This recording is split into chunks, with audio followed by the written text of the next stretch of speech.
এই যে দেখো এখানে একটা গ্যাস, ওখানে একটা গ্যাস। এটা হলো আমিষের গ্যাস, আর ওই যে ওটা হলো নিরামিষের গ্যাস। হ্যাঁ, ঠিক আছে। আর এখানে 3টে বটি আছে, 3টে। ওটা হলো সবজি কাটার বটি, ঠিক আছে।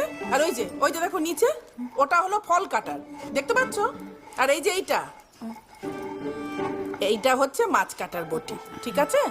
এ বাড়িতে মাংস ঢোকে না, নিত্য পুজো হয়, প্রতিদিন সকালে পায়েস হয়। কলেজে যাওয়ার আগে পায়েস রান্না করে তারপরে যাবে, বোঝা গেছে। আর বাদ বাকি কাজ ওই যে লক্ষ্মী ও তোমাকে বুঝিয়ে দেবে, ঠিক আছে। চল। আর হ্যাঁ শোনো, এ বাড়িতে সকাল 6টার পর কেউ আর ঘুমোয় না। আমি 6টা 15-য় চান করতে যাই, তুমি বউ মানুষ, তার আগে চানটা সেরে নেবে। বাসি কাপড়ে রান্নাঘরে ঢুকবে না।